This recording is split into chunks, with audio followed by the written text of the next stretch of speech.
All right, it's 4 p.m. So let's get started.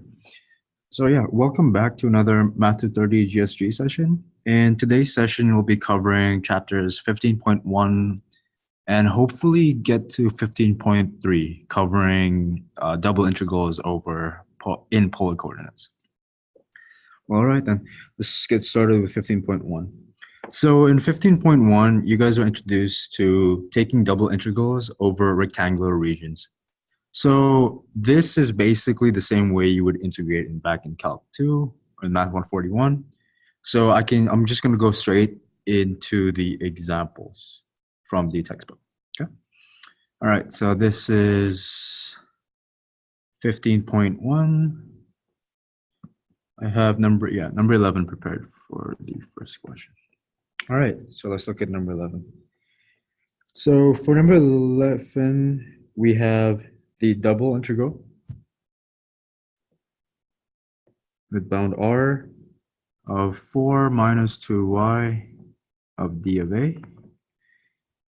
And they give us that r is the set of 0, 1,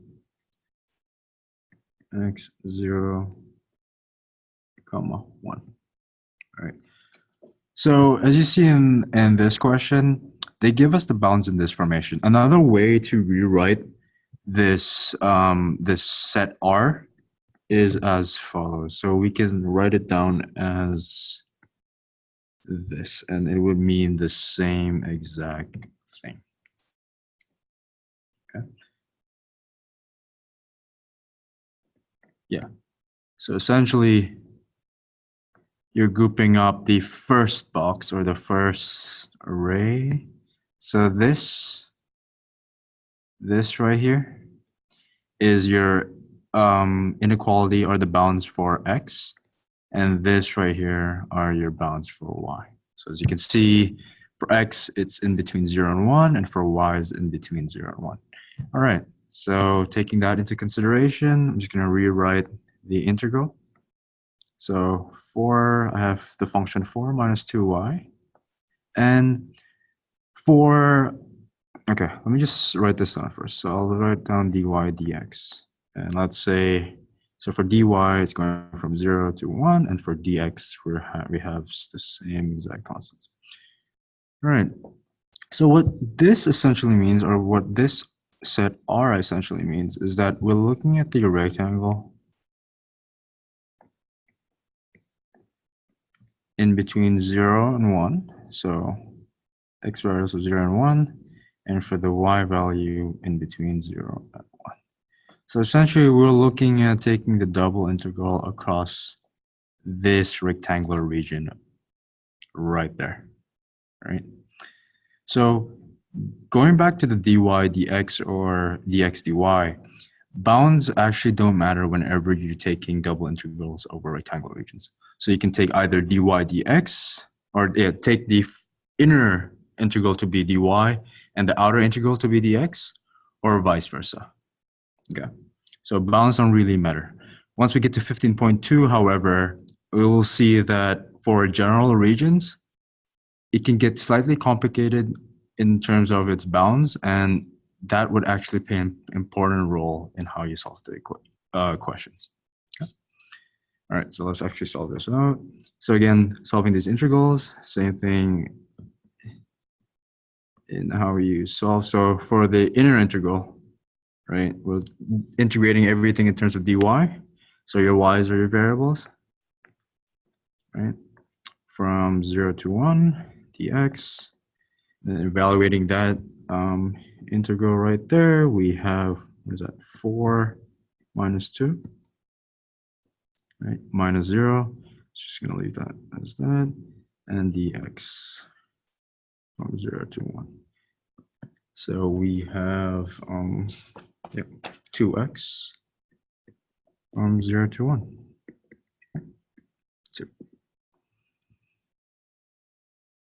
Okay, so that's for number 11. Okay, all right. Yeah, so yeah, that's number 11. And yeah, I'm just gonna see if there's anything. with that. So no. Okay. Yep, 2x is equal to 2. Okay. All right. So that's essentially how you take double integrals with over rectangular regions. Okay, so that's number 11. Now let's go on to the second question. So yeah, I won't be going over too many questions for 15.1, but we'll go over what I think are some key questions for the homework. All right, so number 27 is next. 15.1, number 27. All right, so for number 27, we have, again, another double integral. Bounds r of x secant squared y of dA, where the set R contains variable x comma y, given that x is in between 0 and 2. And we have that y is in between 0 and pi over 4. Okay, so let's look at this. So again, it doesn't really matter if you set dx dy or dy dx for d of a. So I'm just going to set it as, I'll set it as dy over dx first. Okay, so for x, for the function x secant squared y of dy dx, we have the inner bound to be between 0 and pi over 4. And we have the outer bound as 0 to 2. Okay. All right, so let's look at this.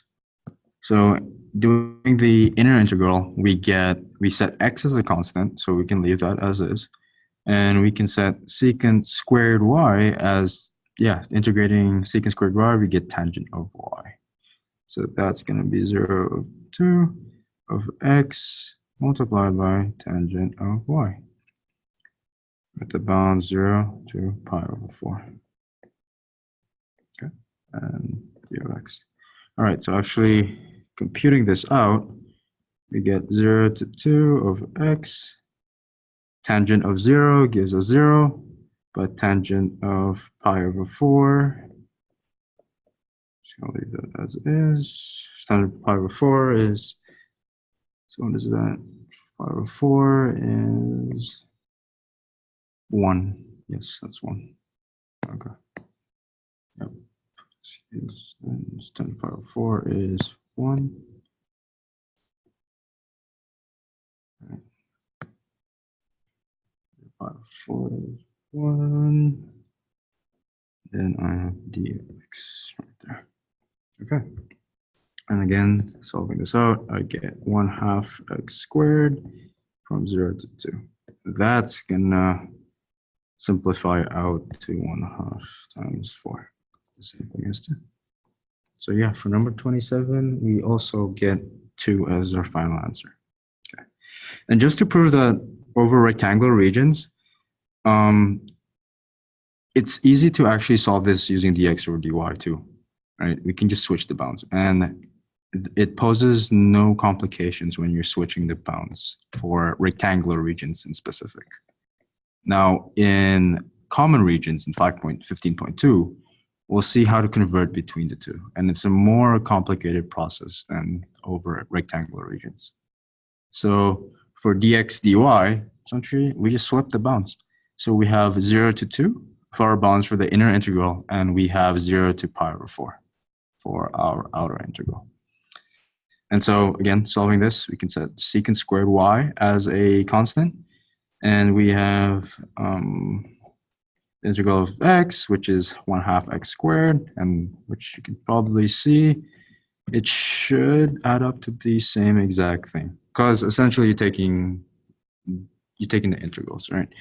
So it doesn't really matter what order if you have the same bounds. Okay, so yep.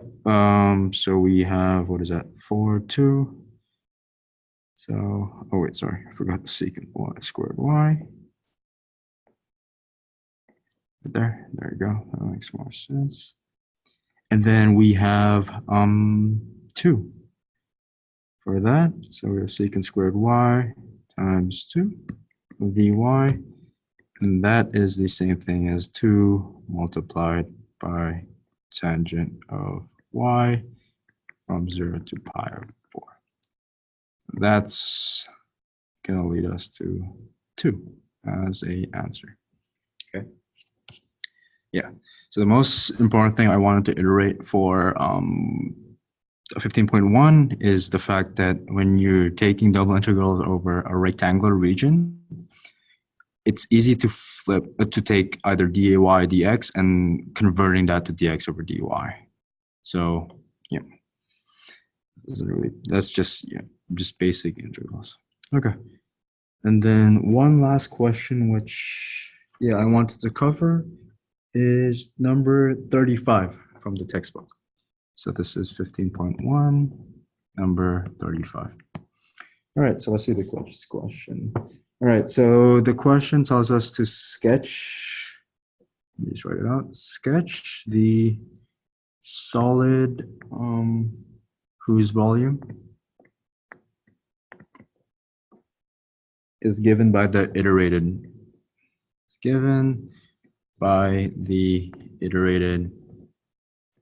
integral. All right, so for number 35, they give us the double integral from 0 to 1,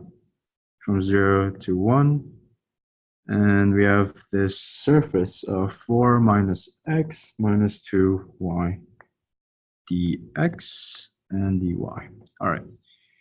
So the first thing I would do whenever I'm solving these kind of questions is look at the bounds. I'll start by drawing out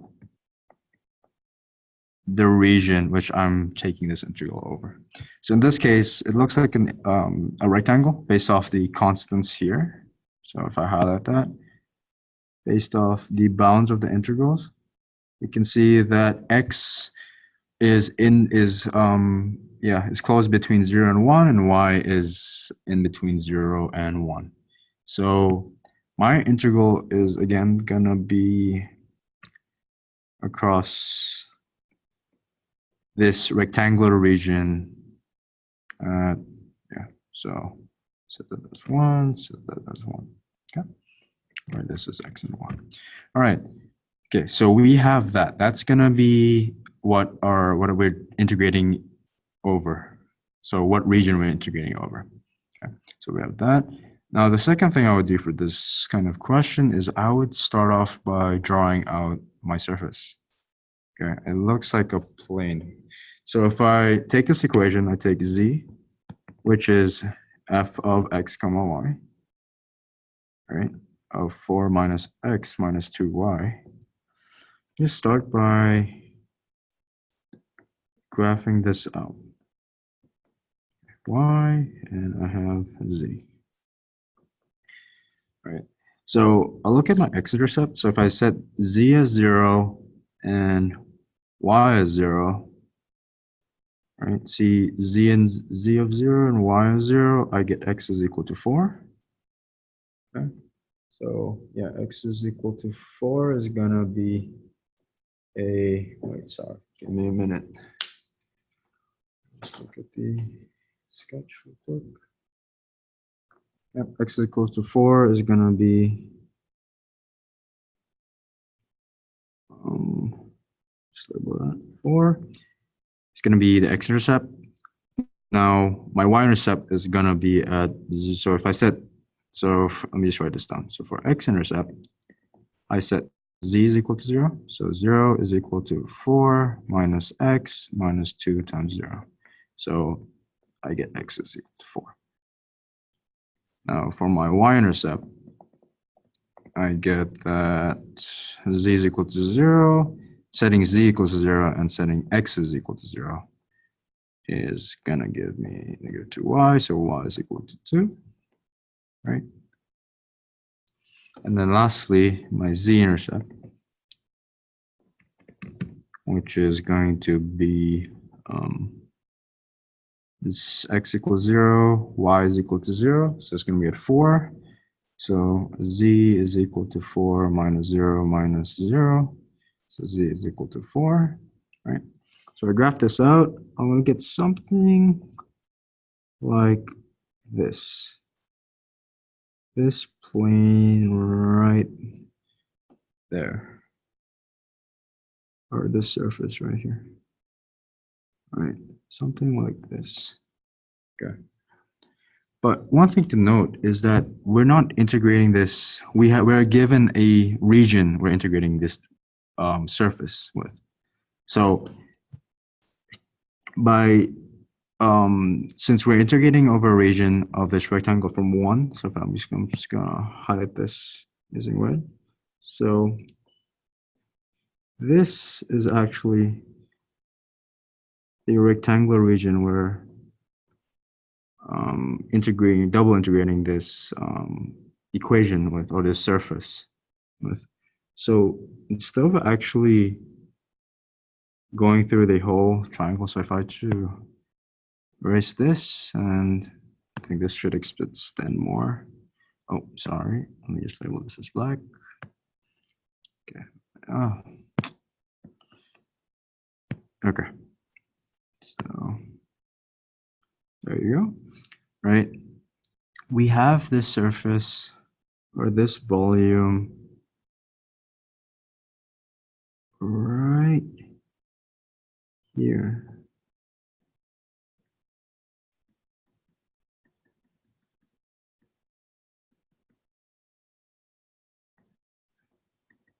So that's actually gonna be the volume we're gonna take into account from taking this double integral. So it won't be the whole surface, but it'll be constrained amongst this region we're taking the integral over, okay, which is this rectangular region. So anything above this rectangular region, which is that region right there, okay? So yeah, that would be the answer for number 35. Okay. All right, and yeah, I think that covers pretty much everything from 15.1. Okay. All right, so let's get on to 15.2.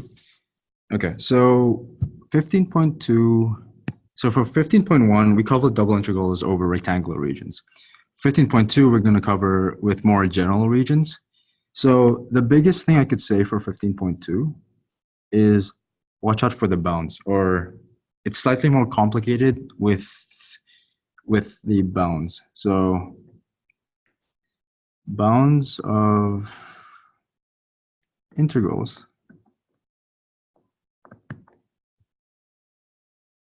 might be slightly more complicated. Okay. All right, and it'll be more clear once we go through some problems. Okay. All right, and yeah, another thing I would say is, I guess, setting up the bounds.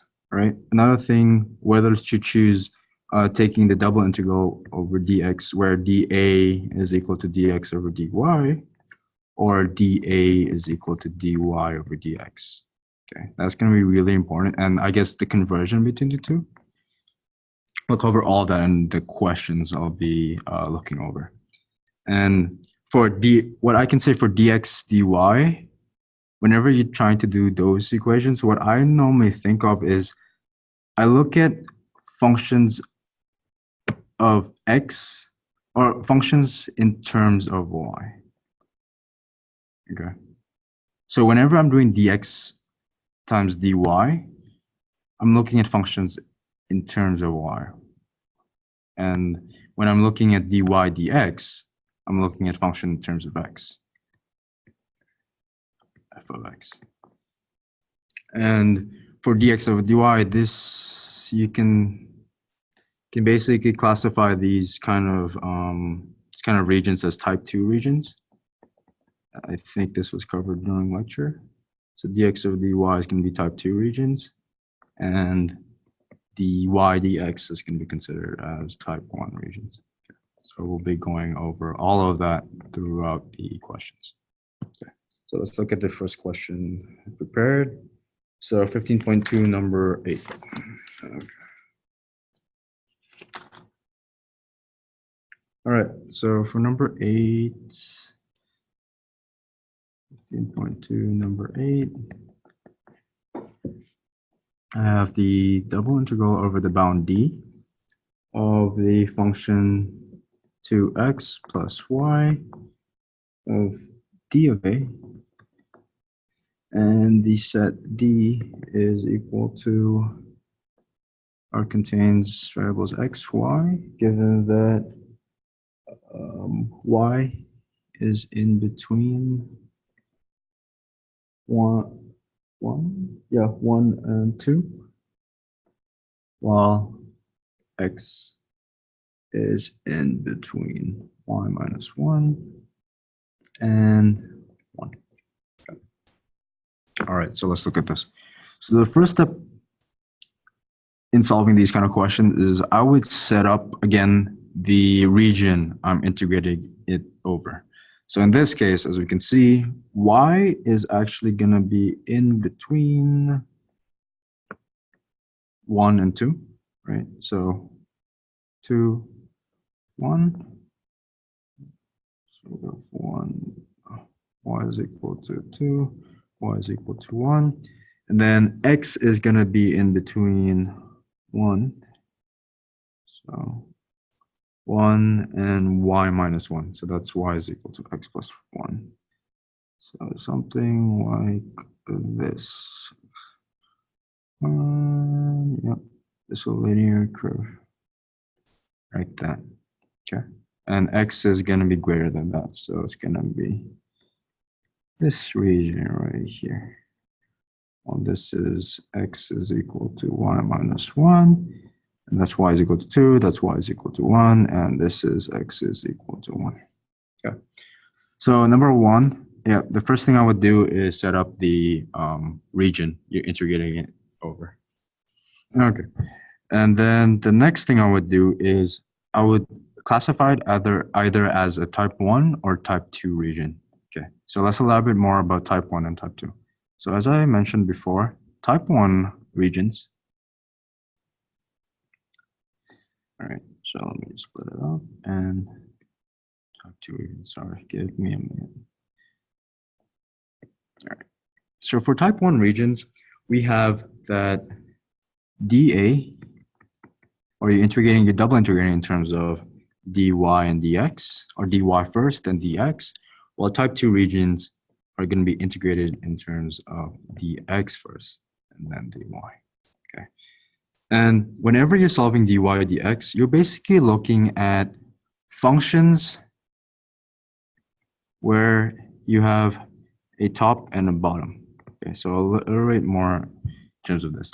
So let's look at the function right here. So we're integrating 2x plus y in terms of dy first and then dx, right? So whenever you're looking at dy, looking at the inner integral, we're basically starting off with this area right here, right? So for type 1 regions, for the inner bound, it's always going to be the top function minus the bottom function, right?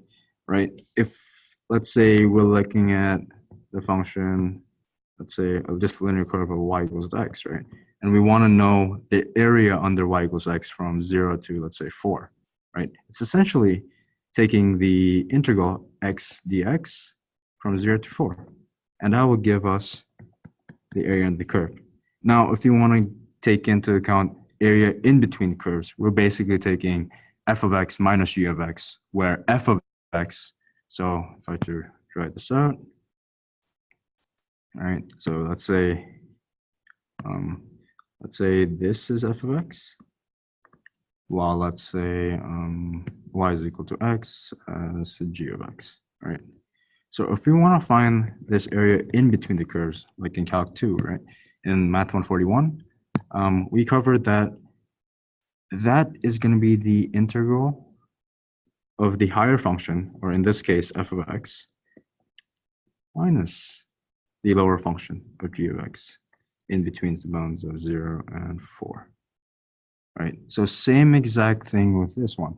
Whenever we're looking at type 1 regions where we're taking the integral in terms of dy first and then dx, we look at the bounds from in perspective of top and bottom functions. So for this case, y is equal to 2 is going to actually be my top function, right?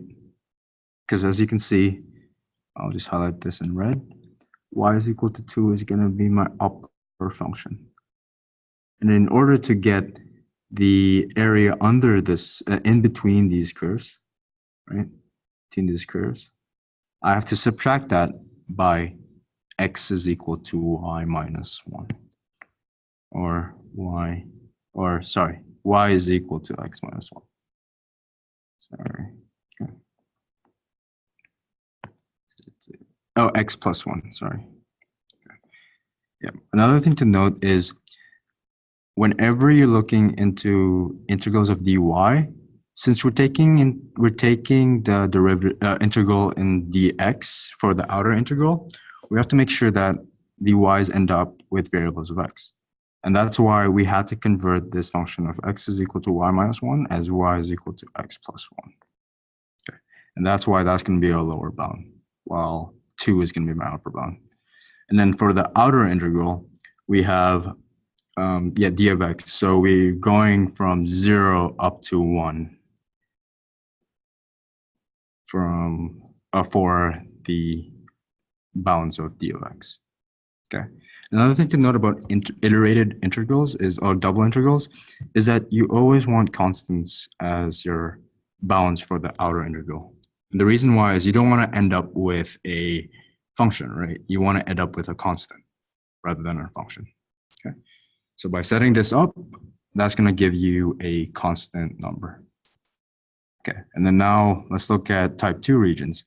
So in this case, you can actually classify this as, I would classify this as a type 1 region and stick with that. Now, you can classify this as a type 2 region, and let's actually do that. So for type 2 regions, instead of looking at functions in terms of how far up or down they are, so like top/bottom functions, you look at how the functions are horizontally. So looking at the right/left of these functions. So like how far right of the functions, like how far, the functions. Okay, so for this case, we can see that so let me just erase all of this. And let me just draw simple.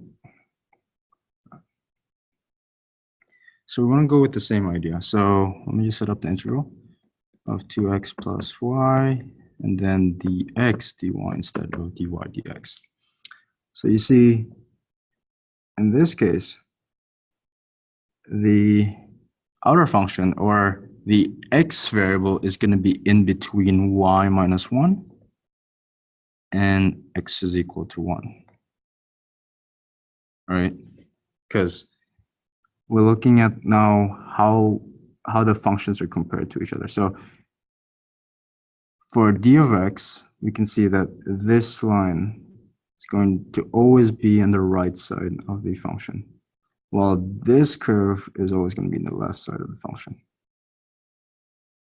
All right. So that's going to condense it down to this part of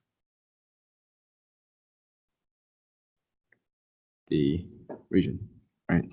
And by taking into account that y is in between 1 and 2, and y is in between 1 and 2. That will set up our bounds for 1 and 2. Okay, so that's the right side of the function. Okay. Yeah. Okay. And this can actually relate back to this set that's given to us right here, right? As we can see that x is between y minus 1 and 1, while y is in between 1 and 2. So we can just figure out from the set or D they give us, the bounds they give us, whether it's a type 1 or type 2 region. All right. Okay, so that's the setup for this question right here. So let's actually go over it. So looking at this, we have the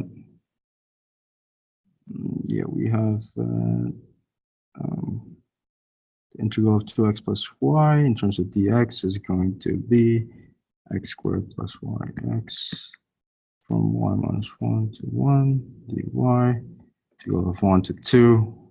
And so computing this out, we get that we have y minus 1 squared plus y times y minus 1 dy from 1 to 2. Then y minus 1 squared, so we can simplify that out. So we get 2y squared, right? 2y squared, yeah, and 2y squared, yeah. Oh, let's just solve this one time. Okay, so let's see. Okay, let's put this up. Okay, so we have the integral of y squared minus 2y plus 1 plus y squared minus y dy, going from 1 to 2. All right, so we have 2y squared minus 3y plus 1 dy, and then we can just integrate it based off that. Okay. All right, I think we should go over one more question like this. So let's go over number 9 from this section. Okay. So 15.2, number 9. All right, so for number 9, we have, again, double integral d for e to the negative y squared dA. And d is in between x comma y, or has variables x comma y, and 0, y is in between 0 and 3, while x is in between 0 and y. Okay. And just because they give us the bounds over here, we can just set it up. So for x, right, since x has a function as its upper bound of y, I'm just going to set that as my inner integral while setting the constants always as the outer integral. So we have e to the power of negative y squared times d of x and d of y, right? So with these kind of questions where they give you the domain or the bounds in this kind of form, we can always see that whenever there is a function for a bound, that's going to be our inner integral. Okay. All right. So let's actually solve this. So, and I think there's a reason why that is for this case, for this question. Right, so we have 0 to 3, and we have x e to the power of negative y squared. Since we're setting x as a variable, dy, and then we're taking that in from 0 to y. So that we get 0 to 3, and we have y e to the negative y squared dy, and you can clearly see this is going to be a u sub kind of question. So u is going to be, I can set that as negative y squared. Du is going to be negative 2y dy. So that's going to be the integral from 0 to 3 of negative 1/2 of e to the power of u times du. That's going to be the same thing as negative 1/2 times e to the power of u. So e to the power of negative y squared with the balance of 0 and 3. If we can solve this out, we get negative 1/2 times e to the power of negative 9. Right? Yep. And, oh, sorry, it's not going to be 0, it's going to be 1. Minus 1. Okay. Now, there is actually something important to note here. Right? If we look at the initial problem given, we see that we were given a negative y squared. Right. Now, the only way to solve this integral right here is to actually use parts if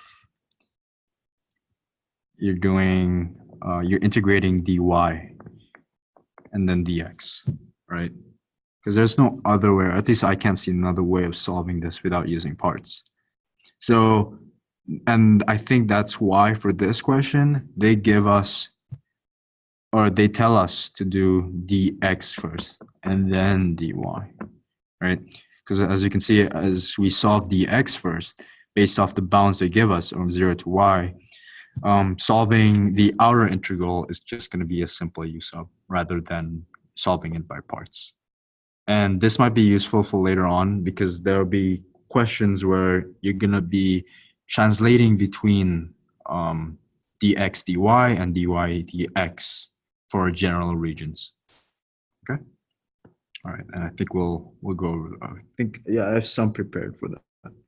All right. So next question. Number 13. Okay. So number 13. So for number 13, it's gonna be 15.2. Number 13. We have that the double integral of d of x dA, where d is enclosed by the lines closed by lines y is equal to x, comma, y is equal to 0, comma, x is equal to 1. Okay. And the question tells us to express D as a region of type 1 and a region of type 2. Okay.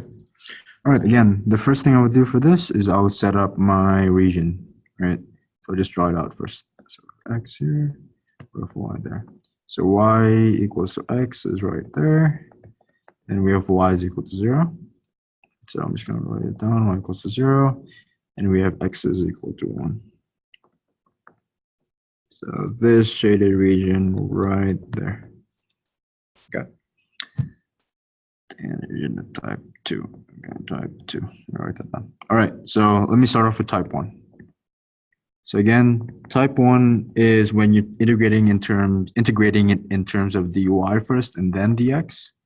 Right, that's how I usually correlate the two, or like figure out between type 1s and type 2s. And then type 2 is gonna be dx first and then dy. All right, so for dy dx, we're looking at functions for the right and the left side, right? So, dy dx, yes. All right, I'm looking at the constants is going to be at my vertical. So yeah, this point is going to be important sometime.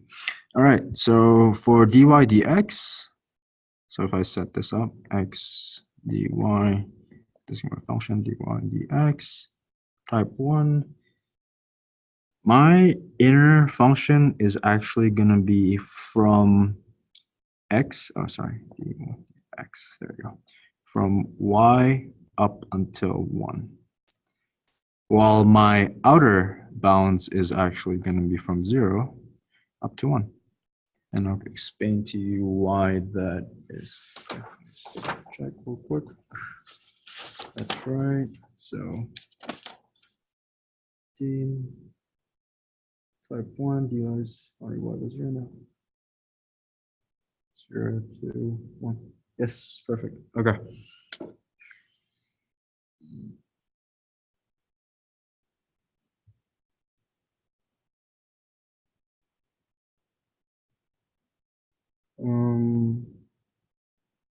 X, Y. Oh, sorry. I think I mixed it up a bit. So for D as type 2,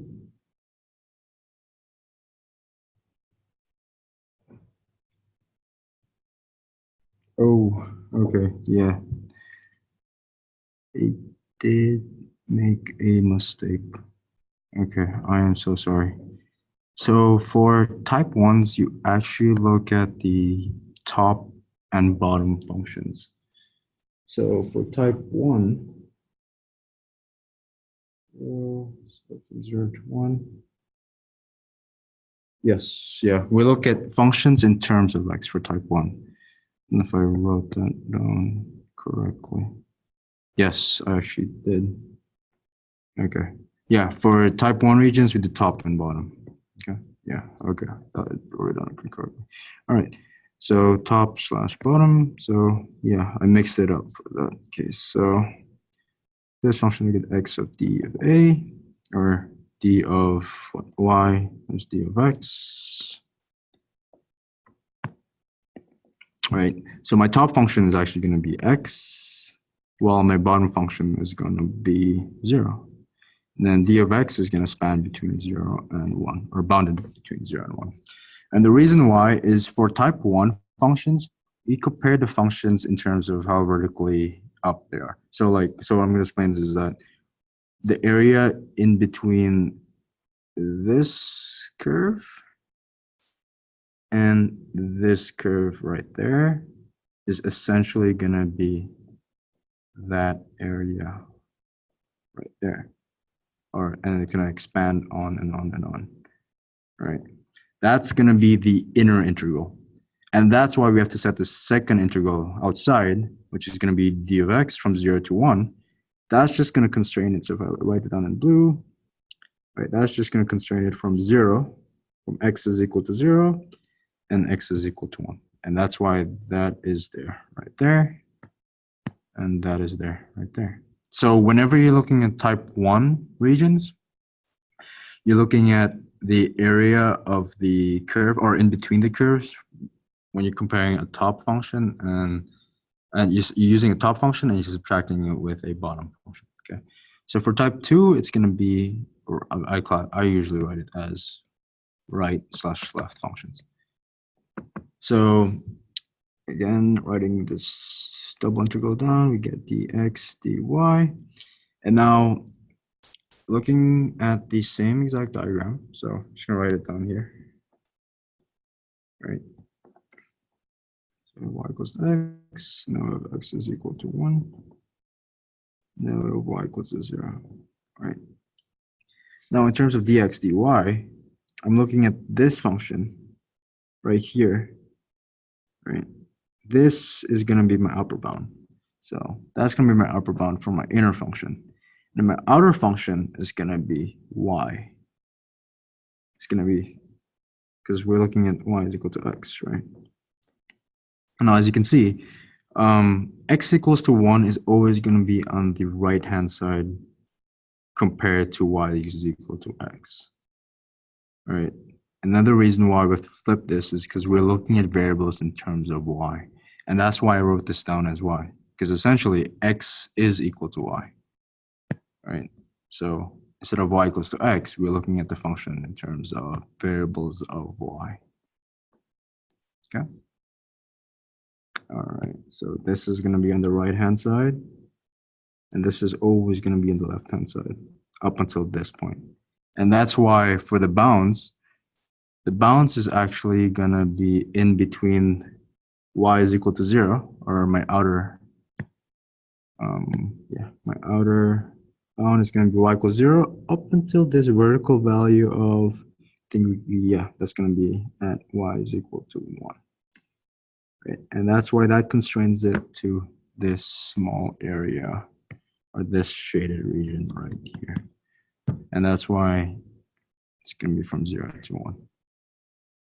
Okay. Yep, and exactly. And so if you solve these two double integrals, you should have the same answer by the end. Okay. And you see how there's a slight difference between this and solving double integrals over a rectangular region. With general regions, you got to be more careful with the bounds, and when you're converting, or when you're solving with dy dx or dx dy. And as we saw in the previous questions for number 9, there might be a case where you want to use dx first instead of dy, or vice versa, in order to solve a double integral. Okay. All right, so that's number 13. Then let's go with, skip 18. 20. Yeah, let's go with conversion. So I'm gonna cover 56 from chapter 15.2. Okay. Yeah, we should have time to cover a few problems from 15.3.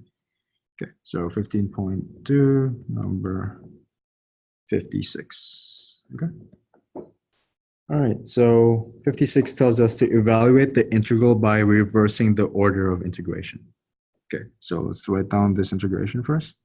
So e to the x to the power of 4, d of x times d of y, d of x first, and then we have the square root of 3y as a lower bound and 2 as an upper bound, while we have 0 as a lower bound and 8 as an upper bound for dy. All right, so it tells us to switch the order first. So we're trying to convert this into a double integral of e to the x power 4, but instead of dx dy, we want dy dx. And I think, yeah, this poses a similar issue with what we figured out for number 9, right? For number 56, as you can see, we have x to the power of 4. Now, the only way to solve this would probably be by parts. And yeah, you might have to do, yeah, by parts 3 times from what I'm seeing. Yes, or 2 times rather. Yeah, 2 times. Because then you can use up from there. Yes, yeah. So, but yeah, in essence, you have to use by parts to solve this question. I think by switching the variables or the order of integration, this might help aid us. So let's see.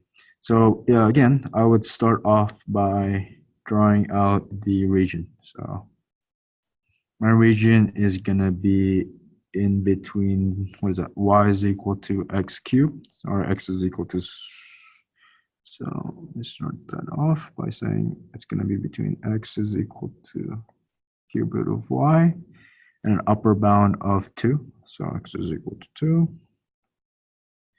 All right, so 2, that's gonna be 8. So let's say x equals 2, that's gonna be at 2 comma 8. All right, and then my y is gonna be in between 0 and 8.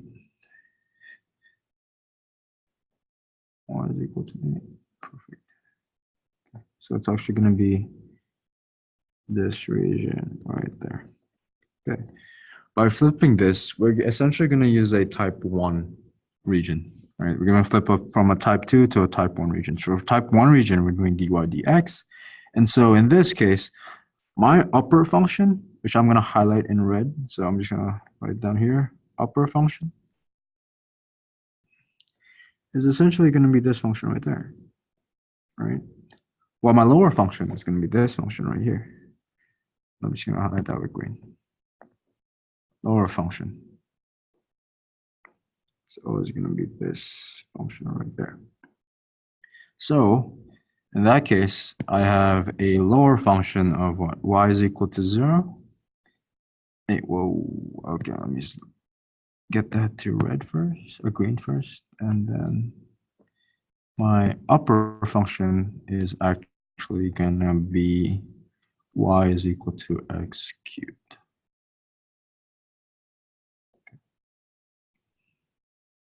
So upper function is y equals to x cubed, while my lower function is going to be y is equal to 0. Right. Yeah. Another way I also, yeah, and yeah, one thing I should mention is that this, or rather the upper function, has to be a function in terms of x. When you're looking at type 1 regions.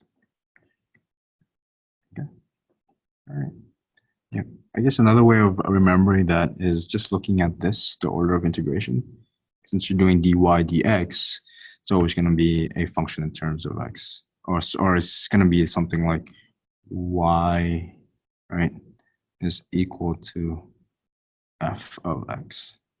Okay, and same thing with this. Since it's dx dy, it's going to be y, or x is equal to function in y.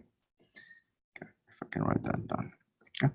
All right. So we have that set up, and then our outer bound is actually going to be in between 0 and 2. Right. Because we're looking, in that case, we're looking at the constants for x, and that's going to be bounded between 0, x equals 0, and x is equal to 2. So yeah, let's try and solve this. So let's see, 0, 2. And the integral of e x power 4 in terms of y can be y e to the x to the power of 4 from 0. Yep, and that's going to be u substitution.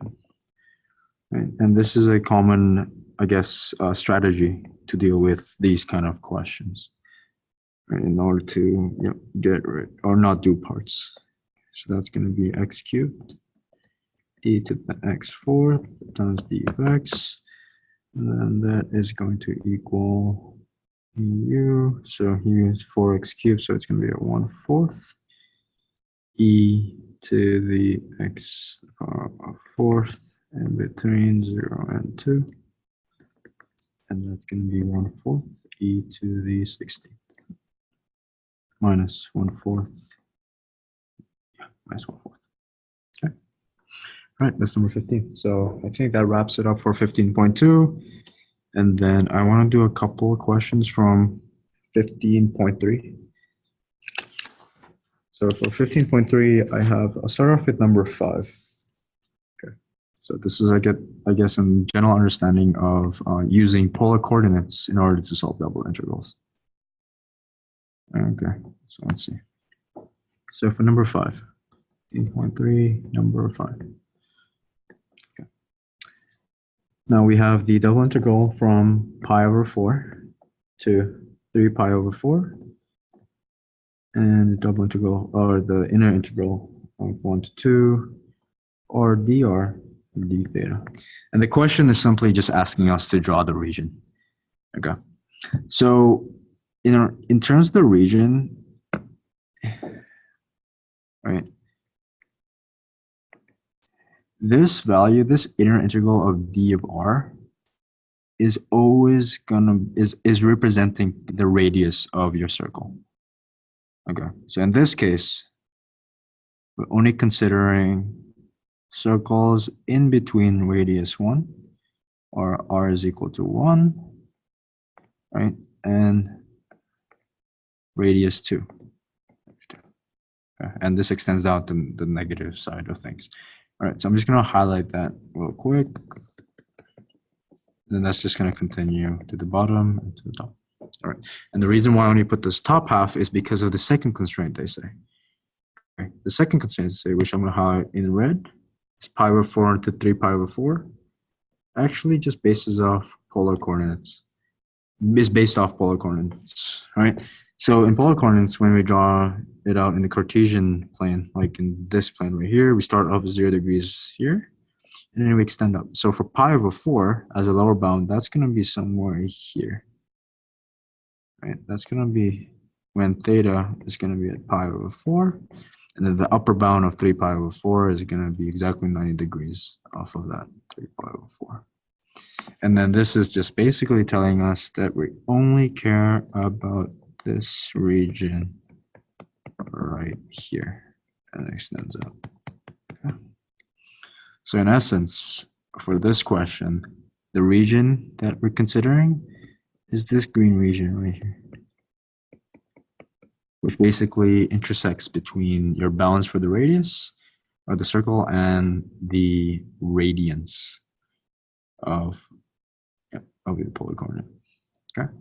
All right, so that's number 5, and I'll end off with one more question. So number 29. So we're at 15.3. 15.3, number 29. So we have the double integral from 0 to 2 and 0 to square root of 4 minus x squared. E to the negative x squared minus y squared dy dx. Okay. So now for this question, they're telling us to evaluate the integral by converting it to polar coordinates. So one thing I would mention for this whole chapter is these formulas, going back to Calc 2, is going to be very important. R squared is equal to x squared. Yep, R is equal to, or x, sorry, is equal to r cosine theta. And y is equal to r sine theta. These are going to be very important for this chapter. Okay. So what I would do for this question right here is I would start off by see if I can simplify this out. So this is essentially going to be d of a, which is also the same thing as r dr d theta, right? Or yeah, I would start off by drawing out my region. Sorry. Okay. So drawing out my region, I get that y spans from 0 up to the upper bound of square root 4 minus x squared. So that's actually going to look something like this. Yes, because if x is equal to 2, we have that y is equal to 0. Perfect. Okay. That's y is equal to the square root of 4 minus x squared. Right? Okay. So yeah, with that, and then we have a y bound from 0, or x from 0 to 2. So this region right there. Okay, so let's see. Okay. Oh, and yeah, one thing, and that's why I wrote this legend right here down, is because, as we can see, after drawing out the region, right? Or let me just not include the bounds yet. This right here, negative x squared minus y squared, is the same thing as negative r squared, right? Because that's the same thing as negative x squared plus y squared. So what we can convert this to is that we can say that e is the power of negative r squared of d of a. Okay. Now, in terms of the radius, this is going to span from the origin up to a radius of 2. As you can see, right? From the previous question, we're just looking at the radius from 1 to 2. But in this region right here, we're looking at the radius from the origin up to a radius of 2. Okay. So let me just erase this real quick. It's going to be r dr and d theta. And since we're only looking at a quarter of a circle, d theta is going to span from 0 up till pi over 2. Okay. That's essentially how you set up this question. And then solving the integral would be the same thing. Yeah, be the same exact thing. And in this case, yes, it will. You'll be using a u substitution. So it'll be, again, 0 to the pi over 2, and then 0 to 2, e to the u, multiplied by the negative, yeah, so u is equal to negative r squared, du is going to be negative 2r times dr. So that'll be negative 1/2 du. Negative 1/2 du theta. Okay. And solving this out, we get an outer bound pi over 2, and then taking the derivative, I can just take the constant way out. It's just going to be e to the negative r squared, lower bound of 0 and 2, and d theta. So that's going to be negative 1/2 from 0 to pi over 2. And then we have e to the negative r squared. So that's going to be e to the negative 4 minus 1. Yes. And then multiply by d theta. And solving this out, we get negative 1/2 of e to the negative 4 minus 1 theta from 0 to pi over 2. Okay. And that essentially should be our answer. Okay, and this question right here just exposes you to, in order to convert between x's and y's into r's and thetas, or in polar coordinates. Okay. All right, so I guess that's it for today's Math 230 session. Yes, if you have any questions, just feel free to let me know on Piazza or the other professors. All right, thanks for tuning in, and I'll see you next week.